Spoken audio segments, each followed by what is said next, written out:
Hey, everybody. Welcome to Away Games, a Chicago Cubs podcast. My name's Kevin McCaffrey, and I'm one of the hosts. The other one is Adam Amwal, and wouldn't you know it, he's right here. What's up, Adam? How you doing? How's everything in Cubs land? You know, in bad, I suppose. In present, if we're saying Carpe Diem, seize the day, this day has been seized by others. I think we're not seizing this one. So present time, I suppose in Cubland, it's bad. Hoping for a future. But I can tell you I'm in Chicago. I'm actually in Cubland, geographically Nice. speaking, right now. And if you want to find us geographically speaking on the internet, check out at Away Games Pod on Twitter, Instagram, any of those things. I was here and I was at my brother Pat's house. He lives in Logan Square, a Chicago neighborhood, and my wife and I were considering going to the game, the rescheduled game yesterday, mainly because our friend of the show, Justin Steele, made his first start. That would have been a great game to go to, and based on the eye tests, I think you could have gotten a ticket for $1. This is the thing. It was listed at $6 when I Wow. checked that morning. So I was like, okay. I mean, like I don't want to support what's happening, what's happened this year. From an ownership financial way.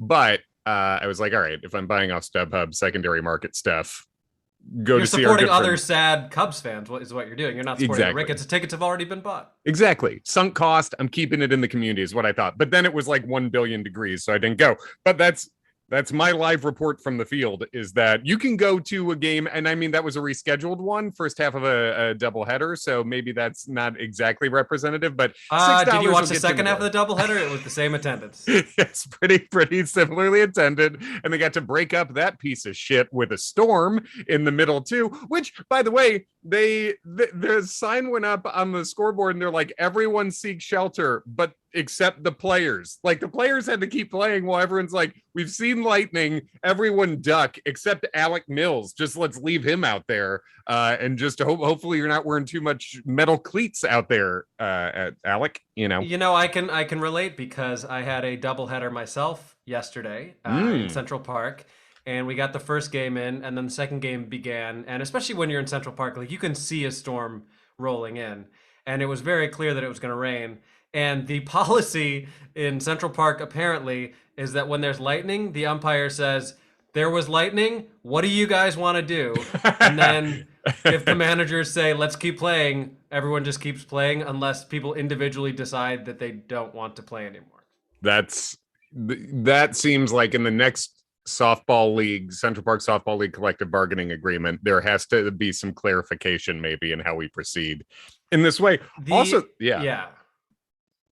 No, just the amount that people want to play softball for no stakes while risking their lives is, I love it, but like I don't understand how badly people want to get these games in. Softball it has a heck of a draw over some It's a people. community, yeah. This is, I mean, this is how well you know the current Cup season is going, is that this is the topic off the top. We'll get into more Cup specific stuff here, but there was a wrestler who went by Sid Vicious, who was like, he was a main eventer for a while, famously some of the dumbest promos ever cut. He just like couldn't talk really. He was a real fun dumbass. He was huge, but he used to miss like actual wrestling events because he was so committed to softball.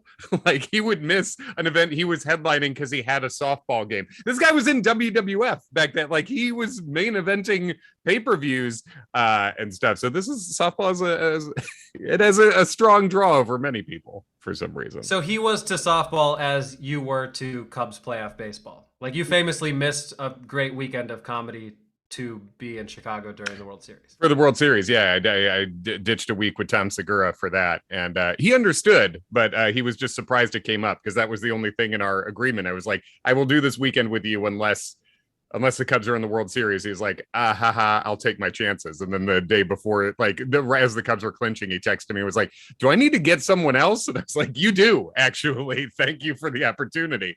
So yeah, that is also my deal. In the past week, Adam, how much have you? I know obviously we're both aware of what's happening, but how much live Cubs baseball would you say you've watched? And if you have watched any favorite, any takeaways? Yeah. I would say I have watched less Cubs baseball in the past week than I have since maybe like 2012. Yeah. I watched the entire first game of the doubleheader yesterday because friend of the pod Justin Steele was pitching, and I Hmm. was genuinely excited about that and for him. And like, Yeah. I'm not gonna sit here and act like we're like actual close friends with the guy, but we've talked to him twice. Like, Yeah. we interact with him on social media. He's a great dude. Like, he's an easy guy to root for. And he's one of the few people right now who I'm like very excited about. Like, same thing when Keegan Thompson is starting at Wrigley, I get kind of excited, and just seeing some of these other players up with the team, it's like, you know, I don't have a Schwindel jersey, but I'm trying to be Schwindelzy. I'm trying to be as excited as I can be. So the short answer is, other than yesterday, as we're recording this on Wednesday, I have not watched a full Cubs game since the deadline, which is tricky when you are half of a Cubs podcast, but that's where I'm at. Sure. Well, I'm sure you watch a condensed game here and there, some Mm-hmm. highlights, things like that. Highlights if they happen. Have they? Who's to say? You just just checking. You're going to go to the MLB app for these Cubs games and be like, Cubs highlights. It's just going to be 404 not found straight up. Just check back. Try. Have we tried unplugging the router at Yeah, Wrigley? just a blue screen of death. Hashtag that's Cub. Yeah, hashtag that's Cub. Hashtag we're sorry. Parentheses, we're not actually sorry. Yeah, I think here's the things that are exciting right now. As you say, watching Justin Steele pitch, I definitely watched that whole game, and how Steele performed was, well, he had basically a run of a three hitter run of trouble. All those guys scored. Otherwise, great.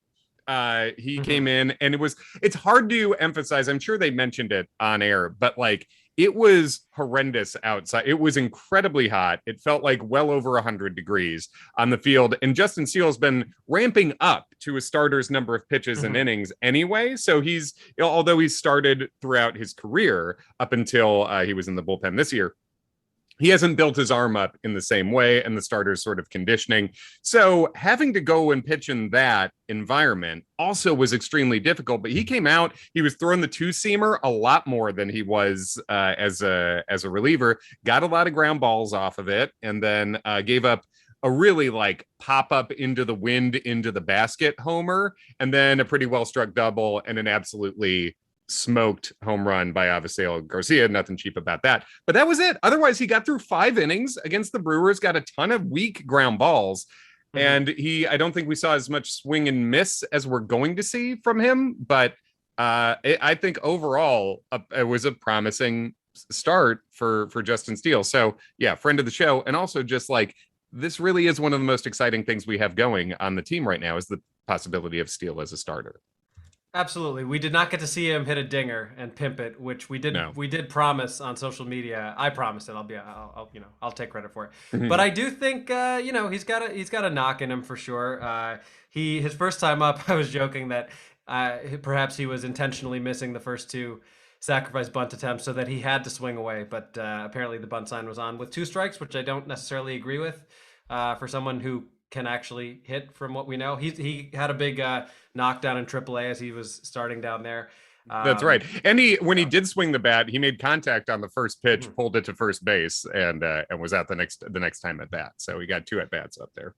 Yeah, but other than Steele, I would say Manny Rodriguez is who I've been most excited about watching. Yes, this is fun. Yeah, tell us about Manny Rodriguez a little bit.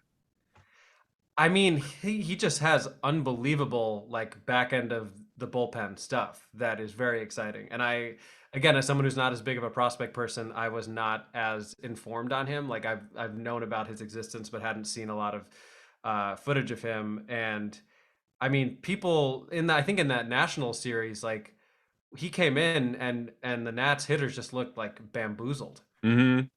Yeah, he had one rougher outing, but other than that, this is a guy who I really like his energy out there. This is he seems to be unfazed by stuff, but like Mhm. also kind of, he has a visible enthusiasm, I think, too. And he's touching triple digits. He did it in the futures Right. game. He was one of the Cubs' two representatives with the MVP of the game, Brennan Davis, who had two homers in Mhm. that game. But he appeared in the futures game.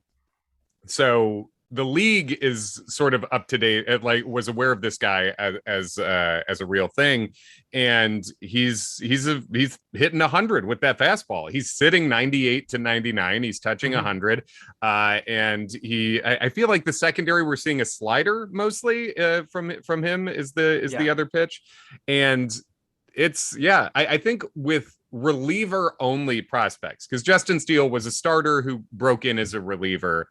And who's to say Justin Steele could end up being a high leverage reliever later down the line? But it seems like I think they're giving him a shot to be a starter, and I think that's the right move here. Manny Rodriguez, he's a relief only prospect.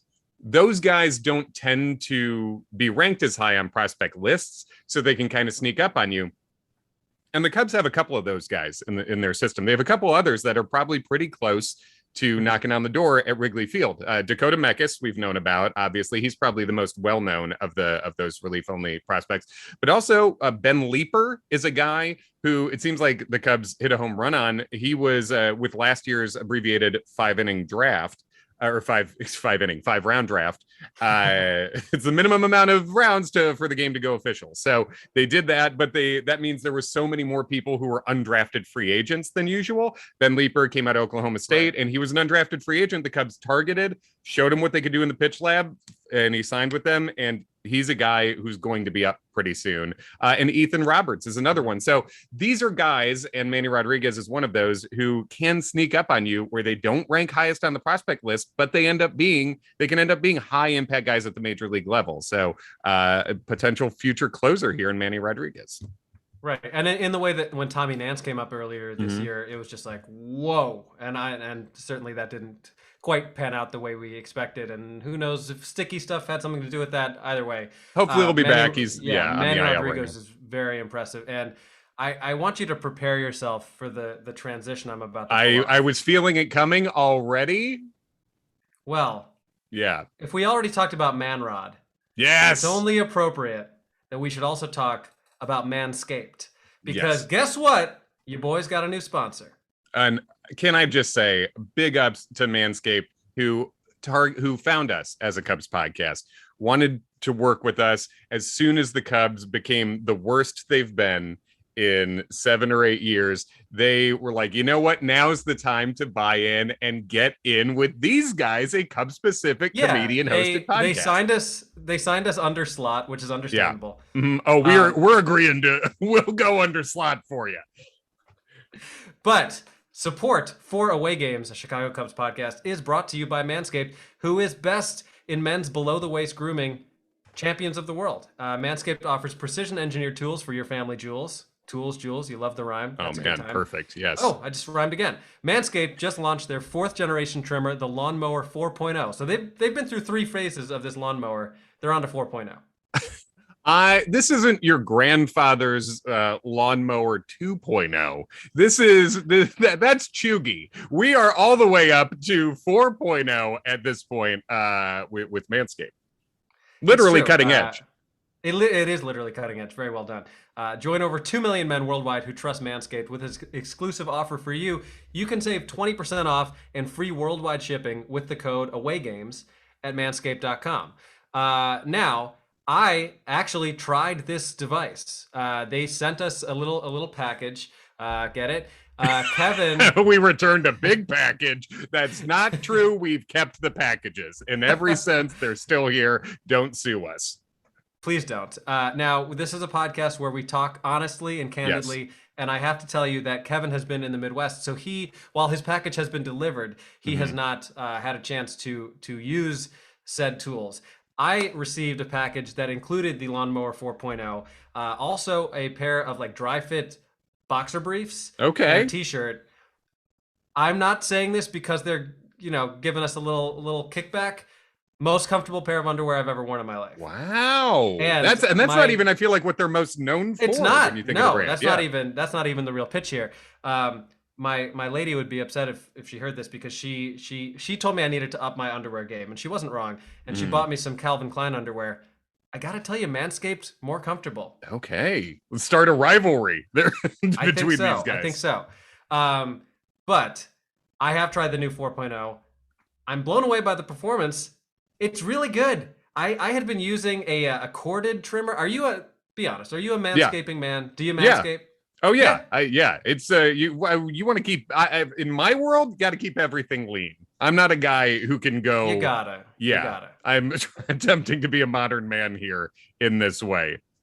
And especially in the summer, you don't want, you gotta stay cool. You know what I mean? Hmm. And I'll tell you a little bit about what Manscaped offers with this Lawnmower 4.0. This is gonna be the rest of the episode, by the way. We've got Yeah. 20 more minutes of this. Right. We're But bringing in the Cubs their new prospects are going to come in and tell you about it.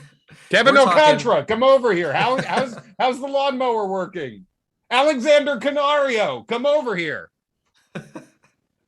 We're trying to get we had to wait until some of the Cubs prospects are 18 to do the ad read, but are how many are not as many as you'd think.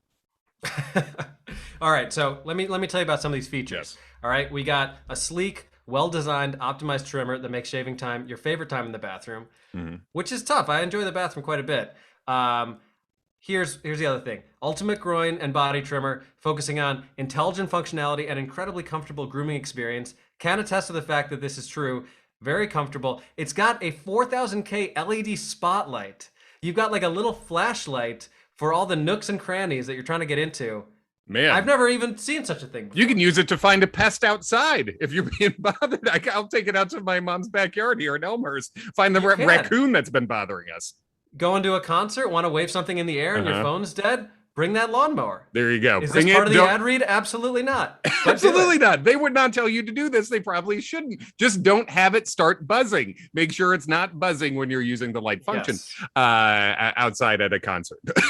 But I'll get through it. We got multiple guard links, sizes 1 through 4, so you can customize your trim, whatever length you want. Wireless charging, which is awesome. And again, just very, very, very comfortable. I had been using like an old one that I sometimes used to like cut my head hair. Not a good idea. You got to get something that's specifically made for that area. So to wrap up, just to remind you, 20% off and free shipping worldwide with promo code AWAYGAMES at manscaped.com. Unlock your confidence and always use the right tools for the job with Manscaped. How about that for an ad read? Professionally done. Welcome to the fam, Manscaped. Thanks for joining us here. And that's the introductory ad. This is our second official sponsor, and I'm gonna say I haven't even gotten home to unlock the package yet, but our favorite. That's the so it's absolutely. nice. And sometimes our loyal listenership, they ask how they can support the show or if we have any merchandise. We don't have any merchandise, but we do have lawnmowers. And get if you want to support the show, this is a great way to do it, so that they keep supporting us. Perfect. Boom. Ad read right in the middle. That's our version of the 7th inning stretch for today, which Anthony Michael Hall had to wait around super long for yesterday because there was a rain delay and then the Cubs couldn't get anyone out. So, I feel like that you got through that quicker than Anthony Michael Hall was able to get through. I mean, in retrospect, real missed opportunity to use promo code MANROD, but we'll maybe do that for the next. That's true. Well, maybe we could change it up based on the guest. There's Mr. Steele Yo Hair from down there. Mr. Steele Yo Pubes. Steele Yo Pubes, which has never been his handle, and we can confirm that. It is fun that we have been with Justin Steele since his Instagram handle was Mr. Steele Yo Girl, and now he's streamlined it as a major leaguer up in the show. So I think watching the real thing. When you look at these, the real thing that's been distinct lately, trying to get back into watching Cubs games after the incident of the trade deadline. Blue Friday, if you will. Yes. These lineups are 2013 lineups. There are names that look like someone made a mistake. There are someone did. Jed Hoyer and Tom Ricketts made a mistake, but there's those there, and then there's names who, even if they are great athletes, you have to say the names don't sound like great athletes. I hope Frank Schwindel absolutely rakes. When you hear that name, I don't think this guy is going to intimidate the opposition in an athletic way. My man Greg Dykman, No. I'm excited about it, but does it sound like these aren't Justin Steele man rod level names, is what I'm saying. No, Frank Schwindel owns a shoe repair shop in Yeah. Yonkers. Oh yeah, and he's good. He treats you well. He's the best. He's a good man. That's great. But but going to from Bryant throwing from third over to Rizzo at first, to now having Duffy to Schwindel or something of the like, to say nothing of Joneshwi Fargas taking the field in right field. It's a mess, and I mean it's a mess in a way where it's like it's understandable. And by the way, we're rooting for all these guys. Hope they all do great. Of course, rooting for them during the games. And just talking about their names, Frank Schwindel has shown some power in the minors. Greg Dykman is an actual prospect, and Joneshwi Fargas, I think, might have a future as a guy who can come up and steal a base for you. He's stolen 50 bases in a season in the minor league, so whatever. But and how many? We would be remiss to not mention Rafael Ortega this far into the podcast. Good call. My God, tell me about Rafael Ortega. Good call. He just can't stop hitting. He's been unbelievable. He is the Robel Garcia of this year, but even more impressive because he's doing it in a lot of different kinds of ways, not just power. And the fact that he has a 3-homer game, that's it's tremendous. I mean, and he joins a list of Dioner Navarro, and who was that guy who hit 3 home runs on opening day that time? Tuffy Rhodes, Carl Tuffy Rhodes. Yeah, Tuffy Rhodes, the Japanese legend, Carl Rhodes. Mm-hmm. I think Ortega, and it's really fun. This is a thing that is exciting to see about where the Cubs are right now. Are there guys like Ortega who've bounced around the minors a little bit? He made his debut with the Rockies much younger. I think he was like 23 when he made his debut with the Rockies, and then has never really been able to get regular playing time at the major league level. And he finally is, and he might be establishing himself as a guy who can be a regular or at least a rotational player at the major league level. And that's massively important for these guys' lives. It's really cool to see guys who weren't necessarily like first round picks with a huge bonus. This is someone who's worked his way into this opportunity, and he's been successful with it. He's hitting over 300. I think he's slugging close like 500-ish. He's just doing everything, and he's stealing bases too, and he's playing a competent center field. And then also keep an eye out for a guy who's playing even better than Ortega was at the AAA level. Also signed this offseason, Michael Hermacio, and he he's fun. He's tore the cover off the ball, then he was injured probably right before he was going to get called up. But he's done fun things this year. He got kicked out of, I believe he got ejected from 2 consecutive games, and the second game he got ejected from, he just went back out to the outfield and hoped no one noticed. So that rules. The old George Costanza. Costanza'd it, and he just came off the IL yesterday, and he went 2 for 2 with a walk. So Michael Hermacio might be up soon, and that's another guy to keep an eye on. So yeah, but I think Rafael Ortega has been, from a baseball perspective, and right there with Patrick Wisdom, who homered again last night, guys who are like late 20s and maybe getting a little bit of a mini breakout here. I mean, there's no reason to think that Wisdom can't hit like 25 home runs this year. Yeah, exactly. And I mean, like 25 home runs in what's he going to end up with, like 400 at bats or something? I mean, this is it's the power from Patrick Wisdom is legit. I mean, this is not the juice. This is not a juice ball we're playing with this year. It's never been harder to hit, really, in our lifetimes. It's never been harder to play offense. And Patrick Wisdom has genuine home run power, and that's a good find at the margins that the Cubs picked him up for, in terms of they didn't have to trade anything for him, and they're not functionally paying anything for him either. So that's cool. So, I mean, big picture, do you think there's any way that the Cubs spend big this offseason? Are we just deluding ourselves if we think that might happen, or should we be resigned to the fact that this is going to kind of be our reality for the next few years? We shouldn't be resigned to it, but I don't think I'm believing that the Cubs are not making the choice to avoid competing. It needs to be proven to me that they are going to spend what they have to compete over the next couple years. And what's frustrating about that for all of us as Cubs fans is that we're just not going to see that. We're not going to know until like March of next year, because I can see, and we've probably talked about this before, but I can see a world where trading everyone they traded for the prospects they did, which are mostly prospects who we're not going to see for a few years. These aren't guys who are going to be in the starting lineup even in 2023 for the most part.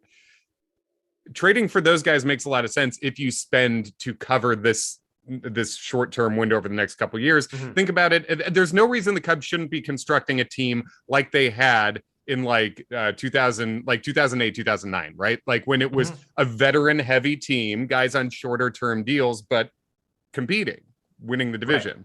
Right. There's no reason that shouldn't happen, but I also have no faith that it will happen. You know what I mean? How do you feel about that?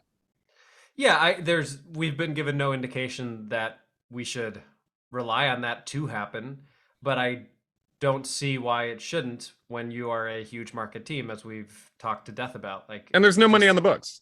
Right. Yeah, but, and quite literally no money on the books. As of a couple of years from now, $5 million on the books. Yeah. So yeah, I would be fine with that. I think I'll never agree with how this trade deadline went down. I don't think there's ever going to be a time where I'm like, yes, it was the right move, and I'm really happy about how all of it played out.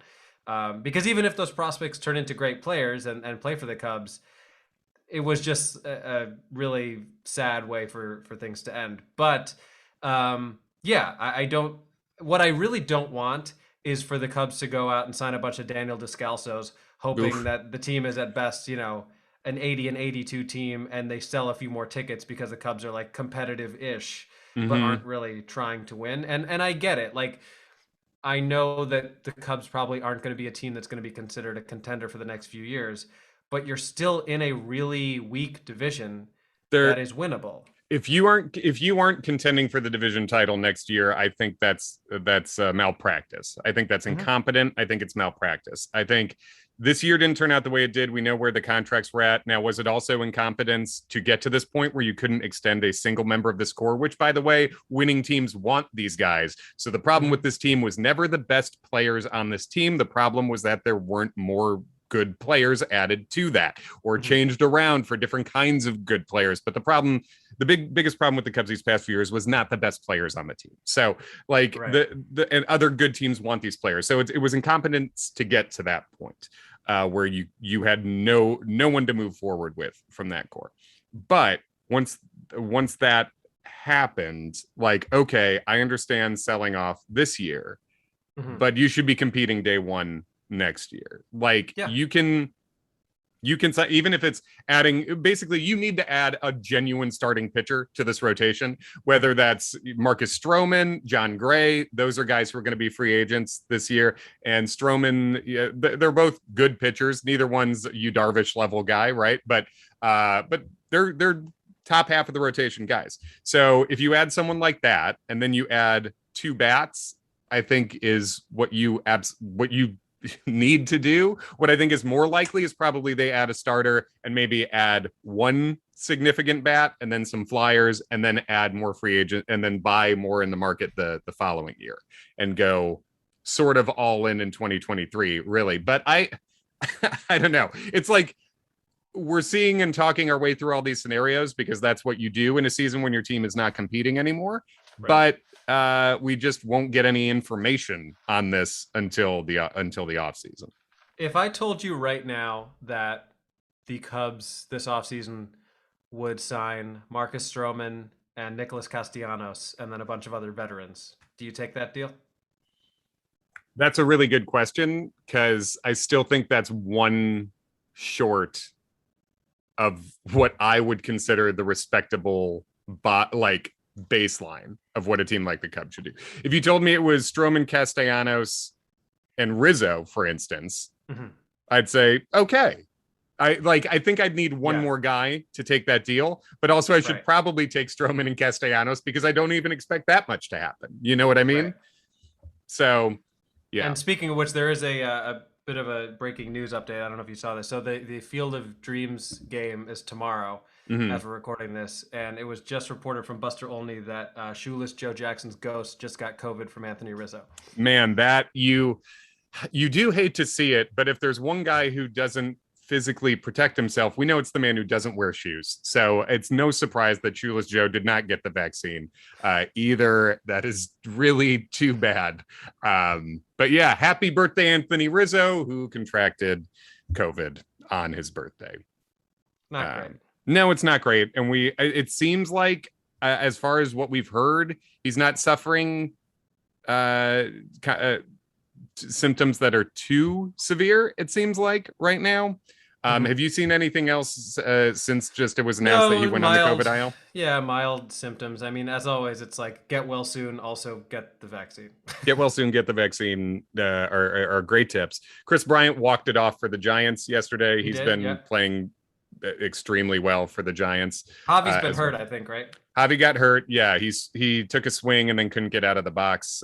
He strained something, so that's too bad. He had a hot start and then went into a deep funk. And it's funny watching Mets fans be like shocked about this. It's like, no, this is the ride. This is he's extremely hot. He won a game for them by himself with a magical slide in an opposite field homer. So he won a game by himself, and then he went 0 for 5 with 5 strikeouts. Guys, this is what it is. Yep. And I love it. I would love to take it back next year.